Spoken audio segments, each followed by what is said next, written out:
안녕하세요. 국어 가르치는 수지쌤입니다. 네, 이번 시간에는 국선생전에 대해서 같이 공부해 보도록 하겠습니다. 자, 국선생전은요, 일단 제목부터, 제목에 국자가 들어있네요. 이 국자는 뭐냐면 누룩이에요. 누룩 국자. 누룩 우리 현대시에서 배웠죠. 이번에 수능 특강에 있었던 누룩은 뭐 하는 거죠? 술을 발효시키는 데 사용하는 거죠.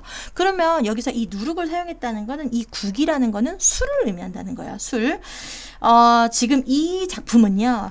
갈래가 진짜 중요한데 갈래가 가전체라는 갈래예요. 가전체. 이 가전체는 고려시대 때 발생을 했는데 이 고려시대 때 이제 문인들이 이 자신들의 어떤 역량, 문학적 역량을 발휘를 하고 싶었단 말이야. 그래서 어떤 방식을 사용했냐면 그때는 한글이 없었으니까 한문으로 쓸 수밖에 없었겠죠. 한문으로 쓸 수밖에 없었어요. 자, 고려시대 문인들이 사물을 의인화해서 사람처럼 표현해서 그래서 교훈을 주기 위해서 쓴 갈래가 바로 이 가전체예요. 교훈이 목적이야. 이거는 그러니까 자신들의 문학적 역량을 발휘하고 또 교훈을 주기 위한 것이다 라는 거예요. 그럼 얘는 도대체 뭘 의인화했냐? 뭐예요? 술이겠죠. 술을 의인화해서 이렇게 교훈을 주게 어떤 교훈이든 주겠죠. 뭐 그지? 자, 그러면 이렇게 뭐 이런 가전체는 엄청 많은데 뭐 국선생전, 뭐 공방전 우리 많이 배웠죠. 공방전, 뭐 돈을 의인화한다. 그리고 또 술을 의인화한 게 또 국순전도 있어요. 국순전. 그러면 이 국순전과 국선생전의 좀 차이는 국선생이라고 이 누룩을 뭐 했어요? 선생이라고 불렀잖아. 그리고 국순전은 걔의 이름을 나타낸 거거든요. 그럼 뭐가 더 긍정적이겠어요? 선생이 붙은 게 아무래도 좀 더 긍정적인 태도를 나타내겠지. 그치? 그래서 국선생전은 술에 대한 약간 긍정적인 어떤 태도, 그리고 국순전은 술을 완전히 부정적인 걸로 보고 없애버려야 된다. 막 이런 태도를 나타내는 거예요. 자, 그래서 이건 가전체라는 양식이고 사물을 의인화해서 교훈을 주기 위해서 사용되었다. 자, 그러면 이제 이 가전체는요, 보통은 이제 막 어떤 사람들은 막 6단계로 나누고 어떤 사람들은 막 8단계로도 나누고 막 그러는데 이 가전체는 그냥 제가 보기에는 우리가 문제 풀 때 크게 그냥 3가지로만 보면 돼요. 뭐냐면 첫 부분, 앞부분은 뭐냐면 도입 부분인데 이 도입 부분은 가계의 내력을 서술합니다. 가계의 내력이란 건 뭐야? 그의 가문이죠. 그 가문 조상이 누구였고 할아버지가 누구였고 아빠가 누구였고 막 이런 얘기하는 거야. 그리고 걔네들은 원래 어디 살았고 이런 가계의 내력을 서술하는 부분이 있고, 그리고 인물의 행적을 서술하는 부분이 나와요. 행적이란 건 걔가 무슨 일을 했고 뭐 무슨 벼슬을 했고 뭐 이런 거겠죠. 어떤 행동을 했고 어떤 사건이 있었고, 그리고 마지막에 논평 부분이 있어요. 자, 인물의 행적은요, 걔가 이제 태어나서부터 죽을 때까지를 보통 서술하거든요. 그래서 일대기적으로 인물의 행적을 서술한다. 그리고 이 논평 부분은 보통 평가가 나와야지 이 인물이 긍정적인 인물이다 아니면 부정적인 인물이다 이런 내용이 나오는 거예요. 자, 그러면 이 작품뿐만 아니고 가전체들은요, 이렇게 크게 두 부분으로 나눌 수도 있는 거야. 가계의 내력과 인물의 행적 부분은 좀 약간 비교적 객관적인 서술이죠. 서술자가 걔가 무슨 행동을 했다, 무슨 말을 했다, 무슨 벼슬을 했다 이런 정도가 나타나고, 이 논평 부분은 진짜 중요해요. 이 논평 부분은 되게 주관적이죠. 주관적. 얘네들은 좀 비교적 객관적이고, 그죠? 객관적이고 얘는 좀 주관적인, 그죠? 주관적인 논평이 나타난다. 자, 그러면 이렇게 크게 3부분으로 나눌 수 있고, 그리고 이제 이 가전체라는 갈래에 대해서 조금만 더 얘기를 해볼게요. 조금만 더 얘기를 해보면 우리가 문학의 갈래를 뭐 크게 4가지로 나누죠. 어떻게 나누죠? 서정, 서사, 극, 교술 이렇게 4가지로 나누는데, 서정은 이제 그 어떤 함축적이고 운율이 있는 언어로 정서를 표현한다. 그래서 시 같은 게 이제 서정에 해당하고, 서사라는 거는 어떤 인물과 어떤 뭐 세계와의 어떤 대결이 나타나는 뭐 허구적인 그런 이야기. 그래서 소설 같은 게 이제 서사에 해당하고, 극이라는 거는 뭐 희곡이나, 그죠? 희곡이나 뭐 시나리오 같은 대본이겠죠. 극본 같은 거. 그리고 교술은 수필 같은 거거든요. 근데 얘의 목적이 뭐냐? 시는 정서를 표현하는, 그쵸? 정서가 되게 중요한 거고, 소설이란 건 어떤 허구적인 이야기, 그리고 얘는 이제 극은 어쨌든 뭐 허구적인 이야기이긴 한데 뭐 서사랑 극이랑 차이는 뭐 서술자가 있다 없단데 뭐 그건 중요하지 않고 여기서는 지금 이 교술이라는 거는 교훈을 주기 위해서 쓰이는 거죠. 그죠? 교훈을 주기 위해서 쓰이는 거예요. 근데 이 가전체는 좀 독특해요. 왜 독특하냐? 어떤 허구적인 이야기라는 점에서는 서사적인 성격이 강해요. 그런데 목적이 뭐였어? 교훈이었잖아, 교훈. 그죠? 그래서 가전체는요, 좀 약간 이중적인 성격, 중간적인 성격을 가지고 있는데, 뭐와 뭐의 중간이냐면, 서사와 교술의 중간적인 성격이다. 그래서 교술갈래라고도 할 수 있어요. 교술갈래. 그래서 서사와 교술의 이중적인 성격을 가지고 있는 갈래, 또는 교술갈래라고도 하는데, 그런데 이제 이게, 고려시대 때 발생을 했단 말이야. 고려시대 때. 근데 고려시대 때는 아직 제대로 된 소설이랄 게 막 없어, 별로. 우리가 보통 배우는 고전 소설들, 그건 다 조선시대 때 나온 거거든요.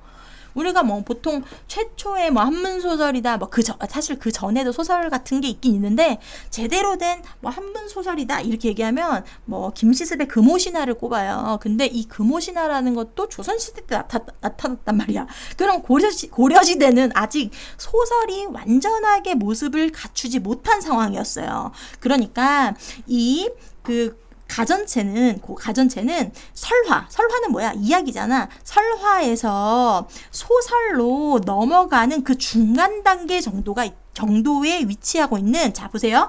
아까 이중적인 성격이 서사와 교술의 중간적인 성격이다라고 했고, 또 설화에서 소설로 넘어가는 요 중간을 우리는 좀 더 유식한 말로 뭐라고 하냐면 과도기라고 하죠.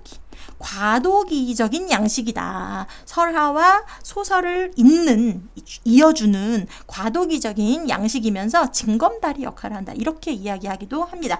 자, 그래서 이 가전체라는 것의 갈래의 특징, 서사와 교술의 중간, 설화와 소설의 중간, 이렇게 이해하시면 되고, 그리고 또 아까 고구려시대에 발생한 한문 양식이라고, 한문으로 썼고, 얘가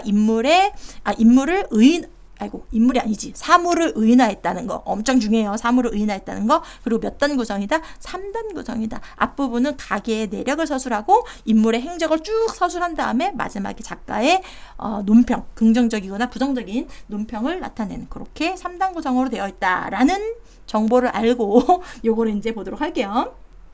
자, 그럼 이거 좀 지우고 이제 해볼게요. 이제 봅시다. 국성의 자는 중지이니 이랬어요. 국성이 이제 주인공입니다. 근데 이 주인공의 이름이 국성인데, 국성은 어떤 술이냐면요, 좀 맑은 술 있잖아. 우리 술 보면 탁주가 있고 청주가 있어요. 그죠? 근데 이 탁주는 약간 막걸리 같이 하얀 거고, 그리고 청주는 아주 맑은, 물처럼 맑은 술이죠. 근데 국성은 그런 청주, 그러니까 맑은 술입니다. 맑은 술을 의인화한 거예요. 자, 국성의 자는 중지이다. 자가 이름인데, 그러니까 이름인데 애칭 같은 거지, 뭐 별칭 같은 거. 그리고 국성의 자는 중지라고도 불리는데, 주천군 사람이다. 어려서 서막에게 사랑을 받았는 바. 여기서 이 서막이라는 사람은 실존했던 인물이에요. 실존했던 인물을 왜 등장시킬까? 여기서 국성은 사람이 아니잖아, 원래는. 그러니까 다 허구란 말이야, 이게. 그치? 다 허구인데, 실존 인물들을 막 등장시킵니다. 그래서 이 실존 인물을 등장시켜서 사실성을 부여하는 거죠. 사실성을 부여하면 이거 진짜 있었던 이야기인가 봐. 정말 이렇게 하면 안 되겠다. 아니면 이런 본받아야겠다. 이런 생각을 하게 하는 거죠. 그렇죠? 사실성을 부여합니다. 그래서 어려서 서막에게 사랑을 받았는. 근데 이때 여기 나오는 인물들이랑 나라 이름들이 나오는데, 그 인물과 나라 이름들은 다 중국이에요. 중국. 이 실제 역사적 배경을 따라가요. 이 가전체들은 실제 역사적 배경을 따라가는데, 어디의 역사냐면 중국의 역사다라는 거 엄청 중요합니다. 자, 그래서 서막에게 사랑을 받았는 바. 그런데 이 서막은 술을 엄청 좋아하기로 유명한 사람이라는 거예요. 그래서 얘한테 사랑을 받았대. 바로 그이가 이름을 지어주고 자도 붙여준 것이다. 먼 조상은 이제부터 이제 조상 나옵니다. 그러니까 이 부분이 뭐예요? 가계의 내력을 서술하는 도입 부분인 거죠. 도입 부분. 뭐 도입이란 거 알 필요 없어. 그냥 가계의 내력을 서술하는구나. 가계의 내력이라는 거는 가문에 대한 정보를 주는구나 라고 알아두시면 돼요. 그래서 이제 어려서부터 서막에게 사랑을 받았고 먼 조상은 온 사람이었다. 온이 뭐야? 따뜻한 온이잖아. 술은 어느 곳에서 따뜻한 곳에서 발효가 되죠. 그죠? 그래서 온 사람이었다. 먼 조상은 본시 온 사람이었는데 항상 애써 농사 지으면서 이랬어요. 술을 뭐로 만들죠? 곡식으로 만들죠. 그래서 농사를 지어야 돼. 그지? 그래서 스스로의 생활을 충당하였다. 정나라가 주나라를 칠 때 그를 사로잡아. 자, 정나라, 주나라. 이거 다 뭐야? 중국 나라들이에요. 실제 있었던 나라들입니다. 자, 그래서 정나라가 주나라를 칠 때 그를 사로잡아 돌아왔던 까닭에. 그가 누구야? 그 먼 조상.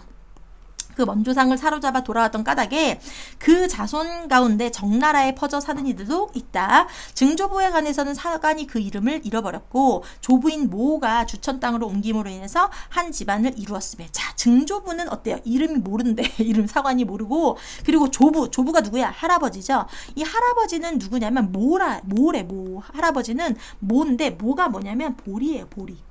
지금 술의 원료를 알려주는 거죠. 술은 보리로도 만들고 쌀로도 만들고 이렇게 곡식으로 만드는 거야 라고 알려주는 거예요. 자, 그래서 그 조부인 모가 주천 땅으로 옮김으로 해서 한 집안을 이루었음에 드디어 주천군 사람이 되었다. 아, 그래. 아까 전에 국성은 주천군 사람이다 이렇게 얘기했는데 언제부터? 할아버지 때부터 이 조부인 모 때부터 주천군으로 오게 되었다.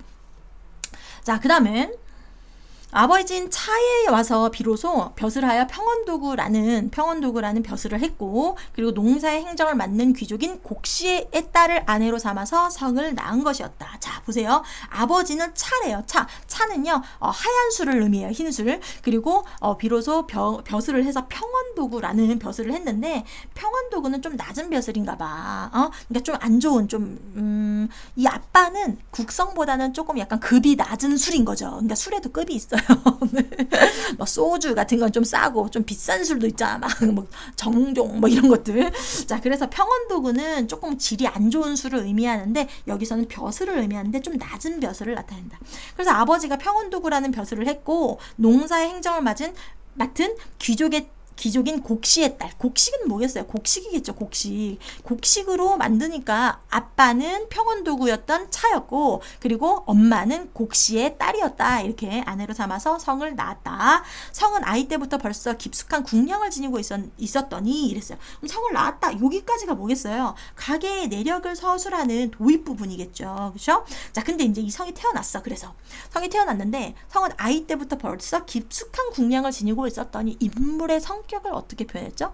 직접적으로 제시했죠. 그렇죠? 그럼 서술자는 이 인물을 긍정적, 부정적, 긍정적으로 서술하는 거죠. 인물의 성격을 직접 제시했다. 직접 제시. 그리고 긍정적으로 표현했다.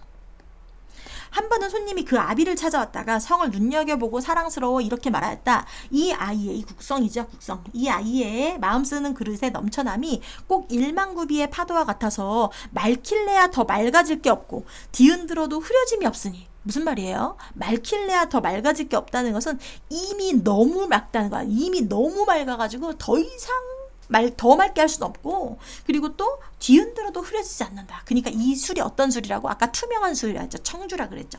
자, 그래서 그대와 얘기함이 이의 성과 즐기는 것만 같지 못하니. 무슨 말이야 지금. 아빠 친구가 와가지고 애를 보고 이 애가 너무 훌륭하다. 그래서 너랑 노는 것보다 이 애랑 노는 게 훨씬 더 좋다. 이렇게 얘기하는 거예요. 그래서 엄청 사랑하게 되었다. 이제 이 아빠 친구가 장성하게 되자 중산 땅의 유영, 심양 땅의 도잠과 더불어 버타였다. 여기서 이 유영과 도잠 어떤 사람일까요? 당연히 술을 좋아한 실존했던 인물들이겠죠. 중국의 실존 인물. 술을 좋아했다. 자, 그 다음에 더불어 버타였다. 어느 땐가 두 사람이 하던 말이 있었다. 하루 이 사람을 못 보면 속되고 째째함이 슬며시 고개를 든단 말이야. 무슨 말이야? 하루라도 술을 안 마시면 이거죠. 하루라도 술을 안 마시면 근심과 걱정이 생겨서 마음이 갑갑해진단 말이야. 이렇게 얘기하는 거죠. 그죠? 술을 마시면 되게 마음이 편안해지고 즐거워진다 이런 얘기를 하는 거예요. 그래서 매양 만나서 맨날 만나서 세월을 보내는데 피로함도 잊은 채 문득 마음이 황홀해져서 술을 마시면 마음이 황홀해지잖아. 그치? 돌아오곤 하였다. 고을에서 조구연으로 불렀지만 조구연 이것도 이제 그 관직인데 좀 낮은 관직인가 봐. 그래서 이 낮은 관직으로 하라고 불렀지만 미처 나아가기도 전에 청주종사로 호출을 받았고 이것도 벼슬이야. 그럼 당연히 조구연보다 더 높은 벼슬이겠죠. 공경들이 번갈아 천거를 하는 말을 들으니 임금한테. 그럼 여기서 천거가 뭐야? 인제 추천하는 거죠. 그 추천을 하는 말을 임금에게 들으니 추천을 했어. 그랬더니 임금이 명령을 내어서 공거에 모셔오라고 했다. 공거가 뭐야? 가마를 태워서. 그래가지고 공거에 모셔오게 했다. 그러니까 엄청 극진하게 아주 귀한 대접을 해서 데리고 오라고 했다. 이윽고 불러보았는데 임금이 극히 눈여겨보더니 이 사람이 주천의 국생이란 말인가? 짐이 그대의 향기로운 이름을 들어온 지 오래로다 하고 반긴다. 이보다 좀 앞서. 그럼 이보다에서 이가 뭐냐면 주천이 아니고 누구야? 국성이 임금한테 갔잖아. 임금의 부름을 받고 공거를 타고 갔는데 이 공거를 타고 임금한테 간 것보다 앞서예요. 그런데 태사가 말하기를, 태사는 뭐 하는 사람이죠? 어떤 천문학 아니면 역사 이런 거를 보는 사람이에요. 태사가 말하기를 주기성이라는 별이 크게 빛을 발합니다 라고 아뢰었는데 얼마 안 되어 성이 도착한 것이고, 그러니까 국성이 이 임금한테 가기 전에 주기성이라는 별이 크게 빛을 발한 거죠. 그래서 황제 또한 이 일로 인해 더욱 기이하게 생각했다. 너무 신기하게 생각했다.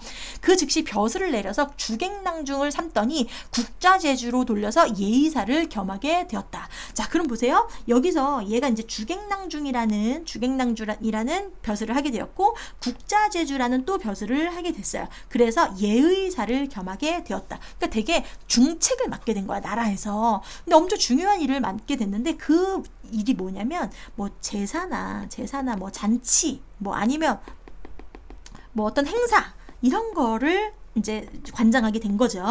자, 그래서 예의사를 겸하게 됐다. 널리 조정의 모임 잔치며 종묘 앞에 음식 진상과 작헌례 등을 도맡게 된 바. 그러니까 예의 이제 소임이 이런 거죠. 술들을 보통 조정의 모임, 잔치, 종묘의 음식 진상, 그러니까 제사 지내는 거죠. 뭐 작헌례 이런 것들을 도맡게 됐다. 취지에 맞지 않음이 없었다. 임금이 그릇감이라고 여기고 일약 발탁하여 후설이라는 직임에 내다 두고 높은 예의로서 대접하던 것이니 성이 입거라야 배울 때마다 가마를 부린 채로 전해 오른가 하며. 그러니까 엄청 귀한 대접을 받았는데 이거는 어떻게 보면 그죠. 술을 있잖아. 임금한테 이렇게 올리는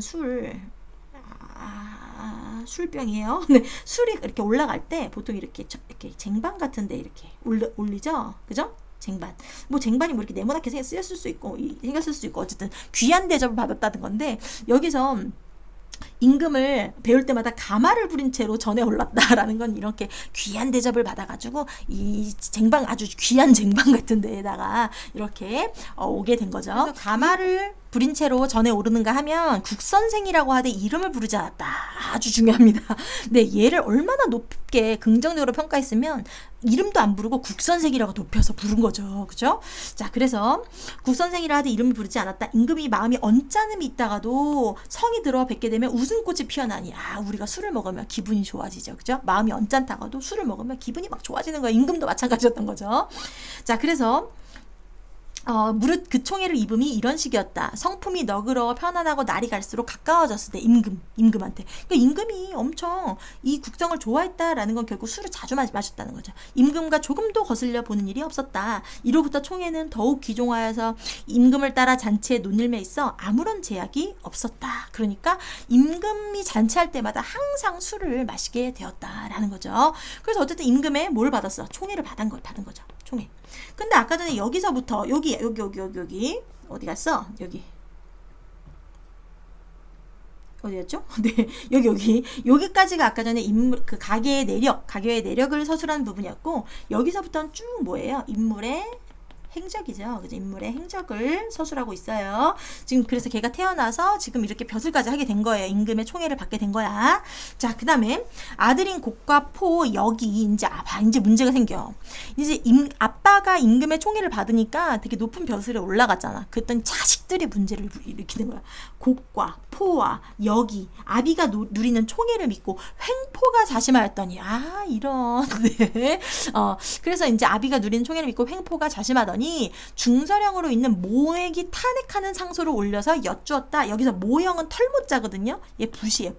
붓을 의인화해서 임금에게 상소문을 올린 거죠. 그럼 붓은 뭐예요? 선비죠. 선비들이 미워했을 거 아니야. 그죠? 그래서 이제 탄핵한 상소를 올려 여쭈었다. 괴임을 받는 신하, 괴임이라는 건 사랑이죠. 임금의 사랑을 받는 신하가 총애를 남용하면 천하에 걱정하는 바인데 이제 국성이 얼마 아니 되는 재간을 갖고 요행을 얻어 조정의 관등에 올라 지위가 산품에 서서 엄청 높은 거야. 이게 지금 엄청 높은 벼슬에 서서 깊숙이 숨어있는 도적을 안으로 불러들이고 남의 몸과 명예를 송산시키기를 즐기옵니다. 그럼 이건 뭐겠어요? 술의 나쁜 기능, 술의 역기능을 지적한 거죠. 술의 역기능 지적하고 있어요. 그러니까 술들은 어때요? 밖에 있는 깊숙이 숨어있는 도적을 사람들이 술을 마시게 되면 마음이 어지러워지죠. 그죠? 그리고 몸과 명예를 송사시킨다. 건강에도 안 좋아진다. 이렇게. 자, 그 까닭에 만인이 아우성치고 골치를 앓고 있으며 괴로워하니 이야말로 나라를 고쳐주는 충신이 아니라 실상은 백성에게 해독을 끼치는 도적이겠나이다. 이렇게 임금에게 상소문을 올린 거예요. 성의 세 아들이 제 아비가 받는 총애만 믿고 기댄 나머지 횡포가 방자하여 사람들에게 괴로움을 끼치는 바 되니 청하옵건대 폐하께서는 한꺼번에 죽음을 내리셔서 한 번에 다 죽여버리십시오. 그러니까 뭐 하라고? 금주령 내리라고. 내부 사람의 원망의 입을 막게 하소서. 이런 글이 상주되자, 그러니까 임금한테 올려지자 아들 곡이 그날로 독주를 마시고 죽었어. 그리고 성은 죄를 잊고 밀려나 서인이 되어버렸다. 좀 약간 되게 높은 신분에서 갑자기 낮은 신분으로 내려오게 된 거예요. 그리고 치이자 또한 진작부터 성을 좋아했던 까닭에, 자, 치이자는 뭐냐면 항아리 있죠. 항아리가 이렇게 생겼는데, 그치? 항아리가 이렇게 생겼는데 여기다가 술을 이렇게 촉촉촉 담는 거죠. 이렇게 담는 거예요. 자, 치이자는 그래서 이 항아리를 의인화했다. 진작부터 성을 좋아하던 까닭에 그 역시 스스로 수레에 떨어져 죽고 말았다. 항아리가 수레에서 떨어지면 어떻게 돼? 쨍그랑 깨지잖아. 그치? 그래서 술이 금지되니까, 이게 지금 술이 서인이 되었다는 거는 이제 조정에서 더 이상 술을 마시지 않게 되었다. 그래서 더 이상 이제 항아리도 쓸모 없어졌다. 그래서 얘가 떨어져서 죽은 거죠. 처음에 치이자가 골계를 잘해서, 골계라는 건 유머죠. 유머. 그죠? 유머.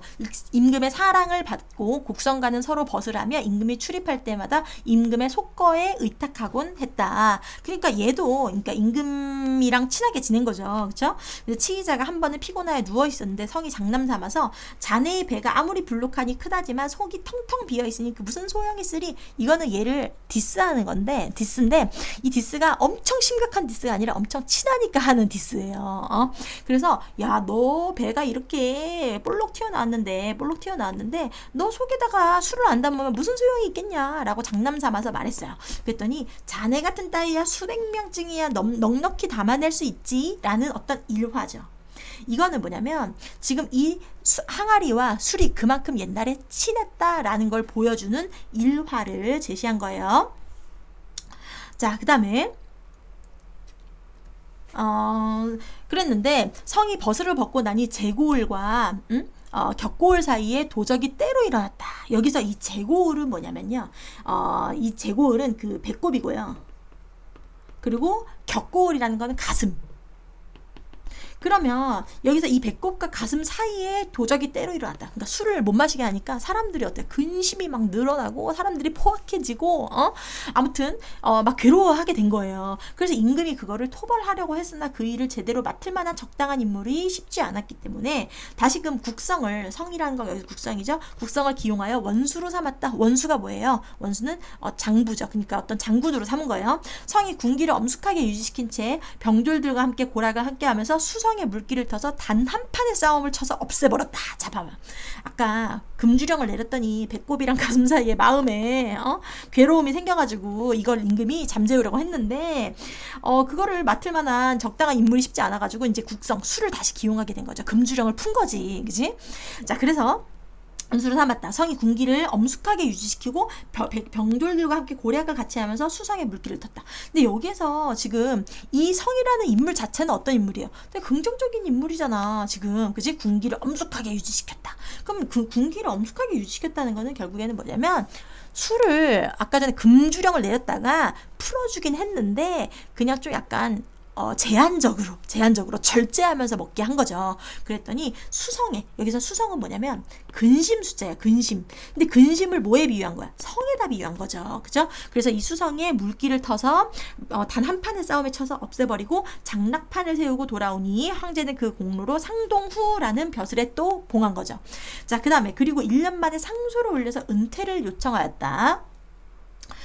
그 신은 원래 가난한 집 자식으로 어려서 빈천하여 사람들에게 이리저리 팔려 다녔어요. 어렸을 때, 그치? 술이니까 팔려 다녔겠지. 우연히 성군을 만나 배웠는 바 허신탄회로서 남달리 절 받아주셔서 침체 가운데서 건져주셨으며 강호와 같이 용납해 주셨나이다. 제가 비록 너른 세상에 내놓은 조업이 약간 있다고는 어때? 되게 좀 겸손해. 얘 되게 착한 애야. 그래서 약간 있다고는 하나 나라의 체면에 윤기를 더함이 없었사오며 전에 삼가지 못한 탓에, 이때 이 삼가지 못했다는 건 자식들, 그죠? 자식들을 관리하지 못한 탓에 향리에 물을 넣나 편하게 있을 적에도 비록 얇은 이슬이 닿아고자 떨구려고 들이운 중에 요행으로 남은 방울이 있어서 감히 해와 달이 광명을 기뻐하고 다시 초파리가 낀 묵은 뚜껑을 열어 젖혔던 것입니다. 다시 이렇게 기용될 수 있었던 것입니다. 또한 그릇이 차게 되면 엎질러짐은 사물의 떳떳한 이치입니다. 그러니까 과하면 병폐가 되기 때문에 이제 내가 그릇이 찼기 때문에 물러나겠습니다 라고 지금 사직을 요청하는 거예요. 그래서 이제 신이 목이 타고 소피가 잦은 병에 걸려서, 봐봐, 술을 많이 먹으면 병에 걸리게 되죠. 네, 그래서 목이 마르고 소피가, 그러니까 오줌이 많이 마려운 그런 병에 걸려서 목숨이 뜬 거품 마냥 다해가니 바라옵건대 승낙하옵시는 말씀 한 차례로 물러나 여생을 보정케 해주옵소서. 그러니까 뭐 하는 거야? 사직을 요청했다. 그래서 임금에게 이제 이 벼슬을 물러나겠다라고 요청을 했는데, 그러나 황제의 남달리 배려하심은 이를 유너치 아니하시고 술을 너무 사랑했던 거지, 그지? 그래서 궁중에 사신을 파견해서 송개, 창포 등의 약재를 가지고 그 집에 가서 문병하도록 했다. 그만큼 사랑했던 거예요. 하지만 성이 거듭 굳이 사직을 뜻을 나타내는 데에는 임금도 더하는 수 없이 허락하게 되니 마침내 고향으로 돌아가 노후를 보내면서 천수를 마쳤다라는 건 되게 오래 살았다라는 거예요. 그러면 자 보세요. 여기까지가 이제 천수를 마쳤다는 거, 오래 살다 죽었다는 거잖아. 그럼 여기까지가 인물의 행적 부분이죠. 인물의 행적 부분이고, 그리고 이거는 일대기적이라 그랬죠. 일대기적. 얘가 태어나서 죽을 때까지를 쭉 시간의 순서대로 서술한 거예요. 됐죠? 그럼 봐봐. 어떤 일이 있었어? 얘가 처음에는 되게 낮은 신분이었는데 점점점 높아져서 임금의 총애를 받았죠. 그러다가 아들들을 잘 관리하지 못한 까닭에 이제 그 모영이, 중산 땅에 사는 모영이 상소문을 올려서 얘가 이제 서인이 되었다. 그러니까 금주령을 내렸다. 근데 그랬더니 사람들의 마음이 막 도적이 일어났어. 막 근심 걱정이 막 많아졌어. 그래서 다시 얘를 기용했다. 그리고 이 근심 걱정을 한 번에 이 술 한 번에 없애버릴 수 있었다. 이런 얘기. 그러다가 1년 후에 상소를 올려가지고 은퇴를 요청했다. 이런 얘기입니다. 여기까지가 이제 인물의 행적을 나타냈는데, 이제 마지막 부분이 뭐라 그랬죠? 사신의 논평. 그럼 얘를 긍정적으로 평가할까요? 부정적으로 평가할까요? 두 가지를 다 평가해요. 뭐냐면 얘가 임금의 이제 사랑을 받았잖아. 그러면 그 자기의 도리를 다해야 되는데 도리를 다하지 못했다. 나라에 해를 끼칠 수도 있다라는 부정적인 평가도 있고, 부정적인 역기능도 있고, 그리고 또 얘가 이제 자기의 임무를 잘 했잖아. 그지? 뭐 나라의 뭐 제사나 그리고 또 뭐였죠? 잔치 이런 거에 막 사용되었고, 그리고 또 임금이 또 불렀을 때 와가지고 근심 걱정을 확 없애줬잖아. 그치? 그래서 긍정적인 것도 있어. 또 긍정적인 거는 또 뭐냐면, 또 아까 얘가 1년 후에 자기가 스스로 은퇴를 요청했단 말이에요. 자, 다시 한번 얘기해볼까요? 부정적인 거는 아까 전에 그 술의 폐해죠. 폐해. 자식들을 잘 관리하지 못해서 막 횡포를 부렸다 이런 거. 그리고 또 긍정적인 거는 또 뭐였죠? 이렇게 스스로 사직을 요청한 것. 그리고 나라의 이제 임금의 부름에 이제 잘 사용되었다. 어떤 임금의 총애를 받고 어떤 충성스러운 마음으로 임금의 말을 잘 들었다 뭐 이런 거예요. 그래서 두 가지를 다 평가하고 끝나는 내용입니다. 그래서 여기까지는 비교적 객관적인 서술로 되어 있다 그랬죠. 객관적인 서술. 그리고 여기 부분은 주관적인 서술로 되어 있다. 그래서 여기 이제 이 국선생전은 이 인물의 어떤 일대기, 근데 인물은 뭐라고 했죠? 술을 의인한 거라 그랬죠? 의인화해서 이 인물의 일대기를 통해서 사람들에게 어떤 교훈을 주려는 거예요. 그러니까 술은 절제해서 마시고, 그러니까 술이 나쁜 건 아니야, 그지? 엄청 나쁜 건 아니고 절제해서 마시고, 그리고 또 잘 다스리면 좋게 쓸 수 있다, 이런 얘기를 하고 있는 거예요. 자, 그런데 아까 전에 제가 술을 의인화한 게 또 있다 그랬죠? 그게 뭐였냐면 국순전이었어요. 국순전은요, 진짜 나쁜 점만 얘기해 봐보세요. 무릇 군신의 회의에는 임금이 꼭 순으로 짐작하게 하니, 봐봐, 회의할 때마다 술을 마신 거예요. 임금이 나아가고 물러남이 그 수작에 거슬림이 없이 뜻에 맞았다. 이거는 국선생이랑 국순이 비슷한 점이네요. 그죠? 임금의 뜻에 잘 맞았다. 이에 임금이 깊이 용납하며 말하였다. 경이야말로 이른바 고들사 그 맑음이야. 얘도 맑은 술인가 봐. 그대 마음을 열어서 나의 마음에 물되어 밝히는도다 하고 이게 되게 좋아했어. 그랬더니 순이 권한을 지게 되자 어린이와 사귀며 내빈을 접함이며 늙은이를 봉양하고 잔치를 베풀고 신명의 고사들인가 종묘에 제사를 받드는 일. 봐봐, 똑같은 일을 했네. 제사를 지내거나 잔치를 하거나 고사를 지내는 거. 임금의 밤에 잔치놀이를 할 때 오직 그와 궁인만이 곁에서 모실 수 있었을 뿐 비록 왕과 가까운 신하를 할지라도 참여치 못하였다. 그러니까 임금이 밤에 혼자서 놀 때도 궁인과 술만 가까이 할 수 있었다. 이렇게 된 뒤로 임금이 곤드렁이가 되어서, 봐봐, 임금이 제대로 된 정치를 할 수 없었다. 그러나 수는 입을 굳게 다문 채로 그 앞에서 간언할 줄 모르니. 간언이 뭐야? 임금이 잘못했을 때 잘못했다고 지적하는 게 간언이에요. 그러면 간언을 하는 게 충신인 거지. 간언을 안 하면 간신인 거지, 얘는. 그치? 임금한테 좋은 말만 하고 임금한테 옳은 말은 하지 않은 거예요. 예법을 지키는 선비들은, 그럼 얘네들은 좋은 애들이지. 마치 원수와 같이 그를 미워하게 되었는데 임금은 그를 매양 감싸고 돌았다. 아까 전에 그 국선생은 모형이 상소문을 올려서 탄핵을 시켰죠. 그죠? 근데 이때는 선비들이 원수와 같이 미워했지만 임금은 감싸고 돌았어요. 수는 게다가 돈을 걷어들여 재산 모으기를 좋아하고, 돈을 좋아했어. 아주 부정적인 인물이네. 그래서 시론이 그를 천하게 여기게 되었다. 일찍이 어전에 들어가 임금 앞에 마주대하고 아를 때 순이 입에서 나는 냄새가, 술을 많이 먹으면 입에서 냄새가 많이 나잖아요. 그쵸? 아니면 뭐 술에서 안 좋은 냄새가 나거나, 어쨌든 임금이 싫어요 말하였다. 경이 나이가 늙고 기운도 다해 나의 쓰임을 이겨내지 못하는가? 이렇게 말했더니 얘가 관을 벗고 물러나면서 아뢰었다. 아까 전에 국선생전은 자기가 먼저 사직을 청했죠. 임금이 싫은 소리 하기 전에. 그쵸? 그럼 되게 좋은 신하란 말이야. 근데 얘는 임금이 싫은 소리를 한 거야. 그죠? 싫은 소리를 했더니 얘가 말해. 신이 높은 벼슬을 받고 남에게 물려주지 아니하면 이에서 망신할까 저어합니다라는 건 두려워합니다. 부디 바라옵건대 신이 제 집으로 돌아갈 수 있도록 해주신다면, 얘도 사직을 요청했네요. 그것으로 만족하고 그칠 줄 아는 분수로 알겠나이다. 그래서 임금이 좌우의 명하여 부축하여 나갈 수 있게 하였다. 그리고 나서 어떻게 됐을까요? 아까 국선생전은 걔가 천수를 누렸다 그랬죠. 천수를 마쳤다 그랬는데 얘는 그 다음날 죽었어요. 왜? 이 부정적인 인물이니까 죽여버린 거지, 작가가. 네. 그래서 국순전은 술의 어떤 역기능, 부정적인 기능에 대해서 서술을 하고, 그리고 국순전은 순기능 가운데 역기능도 있다, 이런 얘기를 살짝 하는 거죠. 그죠? 약간 좀 상반되는 그런 시각에 대해서 얘기해요. 근데 술의 어떤 기능적인 어떤 쓰임은 비슷하죠. 그죠? 뭐 회의를 할 때나 아니면 뭐 제사를 지낼 때나 고사 지내는 거, 잔치할 때 이런 데 사용되었다. 근데 그거를 잘 이제 활용을 해가지고 긍정적인 쓰임새로 활용을 하면 좋은데, 술은 항상 중간에 멈출 수가 없죠. 네, 그래서 술의 어떤 그런 역기능을 지적한 이것도 가전체가 되겠습니다. 네, 그래서 이 술에 대한 가전체 두 개를 이제 봤어요. 네, 가전체라는 갈래의 특징이랑, 그리고 술을 어떻게 표현하고 있느냐, 요거를 이제 중심으로 보면 될 것 같아요. 네, 여러분 열공합시다. 안녕.